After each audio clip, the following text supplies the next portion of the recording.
കഴിഞ്ഞ 7 വർഷമായിട്ട് തുടരുകയാണ്. ഒന്നാമത് രണ്ടാമത്തെ ടൈമാണ് ഈ പറയുന്ന ഈ പോലീസ് ഉദ്യോഗസ്ഥനെതിരെയുള്ള ആരോപണം MLA ഉന്നയിച്ചതോടെ ഇതിനു മുമ്പ് തന്നെ പല ആരോപണങ്ങളും വന്നിരുന്നു.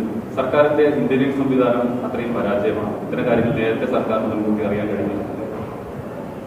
അതൊക്കെ ഗവൺമെന്റിന്റെ തലത്തിൽ അന്വേഷിക്കേണ്ട കാര്യങ്ങളൊക്കെ തന്നെ ഗവൺമെന്റ് ചെയ്തിട്ടുണ്ട്.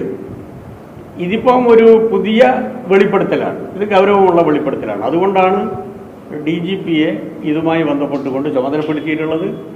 DGP ഒരു മാസത്തിൻ്റെ ഉള്ളിൽ റിപ്പോർട്ട് കൊടുക്കും. അപ്പോൾ ആരാണോ ഉപ്പ് തിന്നത് അവൻ വെള്ളം കുടിക്കേണ്ടി വരും എന്ന കാര്യത്തിൽ ആരായാലും ഏത് പ്രമാണിയായാലും. ഇത് അന്വേഷണ സംഘത്തിൽ ഉൾപ്പെടുത്തിയിരിക്കുന്നത് 5 പേരാണ്. DGP ഉൾപ്പെടെ ADGP ഇപ്പോൾ ആരോപണ വിധേയനായ ഉദ്യോഗസ്ഥരിന് താഴെയുള്ള ഉദ്യോഗസ്ഥരെയാണ് ഇപ്പോൾ ഈ അന്വേഷണ കമ്മിറ്റിയിൽ വെച്ചിരിക്കുന്നത്. ഇത് ആരെ സംരക്ഷിക്കാനാണ് എന്നുള്ള ചോദ്യമാണ്. അല്ല, അത് നയിക്കുന്നത് ആരാണ് എന്നുള്ളതാണ് പ്രശ്നം. കമ്മിറ്റിൻ്റെ അതിപ്പോൾ ഒരു കമ്മിറ്റിയെ വെച്ച് കഴിഞ്ഞാൽ കോൺസ്റ്റബിൾ ആയിരിക്കില്ല അന്വേഷിക്കുക, ചിലത് SI ആയിരിക്കും. അതിൽ അന്വേഷണ കമ്മീഷൻ്റെ ഉള്ളിൽ ഘടനയിൽ വരുന്ന ആൾക്കാരുടെ പ്രശ്നമില്ല, അത് നയിക്കുന്നത് ആരാണ് എന്നുള്ളതാണ് പ്രശ്നം. അത് DGPക്ക് നിർദ്ദേശം കൊടുത്തു കഴിഞ്ഞാൽ ഒരു ബുദ്ധിമുട്ടില്ല, ആരെയും ചോദ്യം ചെയ്യാം.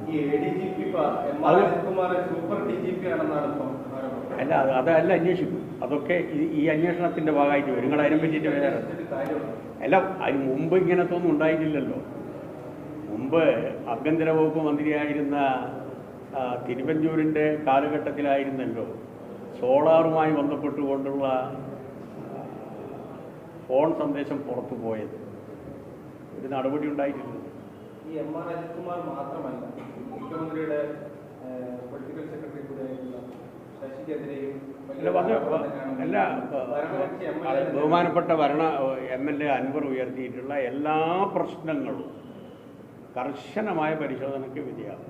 ഞാൻ ഇനിയിപ്പോൾ അതിൻ്റെ ഉള്ളടക്കത്തിലേക്ക് കടക്കാൻ ആഗ്രഹിക്കുന്നില്ല, കാരണം അത് അന്വേഷിക്കുന്ന കാര്യമാണ്. പിന്നെ നിങ്ങൾ ഇന്നലെയും ഇന്നുമായിട്ടൊക്കെ വിളിച്ചു ചോദിച്ചതിൻ്റെ ഭാഗമായി ഞാൻ നിങ്ങളെടുക്കുന്ന എന്തോ വിളിച്ചു കൊടുത്തു എന്നുള്ളൊരു സ്ഥിതി വേണ്ടാതുകൊണ്ടാണ്